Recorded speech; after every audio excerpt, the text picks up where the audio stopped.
జీవిత సత్యాలు. తెలివితేటలు ఉన్నాయని ఇతరులను మోసం చేయడానికి ఎప్పుడూ ప్రయత్నించకండి. ఎందుకంటే దేవుడు అందరికంటే తెలివైనవాడు. ఖచ్చితంగా నీకు బుద్ధి వచ్చేలా గుణపాఠం చెప్తాడు. ఎవరిని తక్కువగా చూడకండి. ఎందుకంటే 5 రూపాయలు పెన్ను కూడా 5 కోట్ల రూపాయల చెక్కు రాస్తుంది. జీవితం కూడా అంతే. ఎవరి విలువ వారిదే. ఎంత చదువుకున్నాం అన్నది ముఖ్యం కాదు. ఆ చదువుకు తగ్గట్టు ఎంత సంస్కారం నేర్చుకున్నాం అనేదే ముఖ్యం. జీవితం బాగుండాలంటే పేరులో అక్షరాలు మార్చుకోమని, అంకెలు మార్చుకోమని, ఇల్లు మార్చమని, విలవేలుపుని మార్చమని చెబుతారు. కానీ బుద్ధి మార్చుకోమని ఎవరూ చెప్పరు. నువ్వు ప్రేమించిన దానిని నువ్వు ధ్వంసం చేయడం చాలా తేలిక. సరైన నిర్ణయం తీసుకోకపోతే సమస్యలు ఉద్భవిస్తాయి. నీ నిర్ణయమే సమస్య అవుతుంది. అపార్థం చేసుకోవడం వల్ల మన మీద మనమే నమ్మకం కోల్పోయి జీవితం మీద, దేవుడి మీద కూడా నమ్మకం కోల్పోతాం. ఓపిక చాలా విలువైనది. అది ఎంత ఉంటే జీవితంలో అంత నేర్చుకుంటాం. వయసు పెరుగుతుంటే జ్ఞానం పెరగాలే కానీ చులకన చేసే మాట్లాడే రూపం మాత్రం కాకూడదు. కాలం మారుతుందో లేదో తెలియదు కానీ మనుషులు మాత్రం ఖచ్చితంగా మారుతున్నారు. ఎదురుగా ఉన్నప్పుడు ఒకలా, లేనప్పుడు ఇంకోలా ఉంటారు. అద్దంలో మనల్ని మనం చూసుకున్నంతగా మానసికంగా మనల్ని మనం దర్శించుకోవాలి. జీవితంలో ఎదురు దెబ్బలు తగలడం మంచిదేనేమో.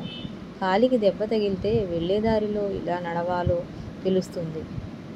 అదే మనసుకు తగిలితే ఎటువంటి వారితో ఎలా ఉండాలో నేర్పిస్తుంది.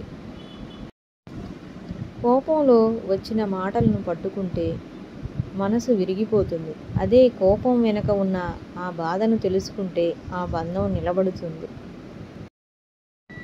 పుస్తకాన్ని చదివి జ్ఞానం సంపాదించుకో, కానీ మనుషులను చదవడం మాత్రం మర్చిపోకు. ఇప్పటికీ లోకంలో జ్ఞానం కంటే లోక జ్ఞానం చాలా ముఖ్యం. ఏ బంధంలో అయినా ఒక అడుగు వాళ్ళు వేస్తేనే దగ్గర అవుతాం.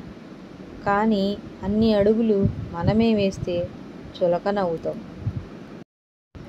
కొందరికి మనం చెప్పే సమాధానం కన్నా కాలం చెప్పే సమాధానం కరెక్ట్గా ఉంటుంది.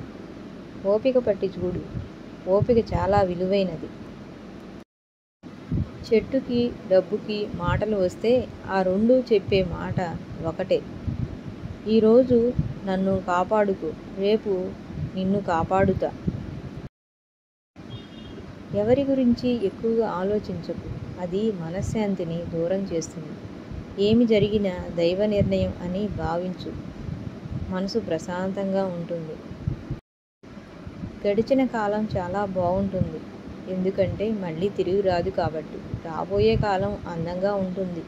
నచ్చినట్టు ఊహించుకుంటాం కాబట్టి. ప్రస్తుతం కష్టంగా ఉంటుంది. ఎందుకంటే అనుభవిస్తున్నాం కాబట్టి. అందరి గురించి ఆలోచించే వాళ్ళే ఎక్కువగా బాధపడతారు.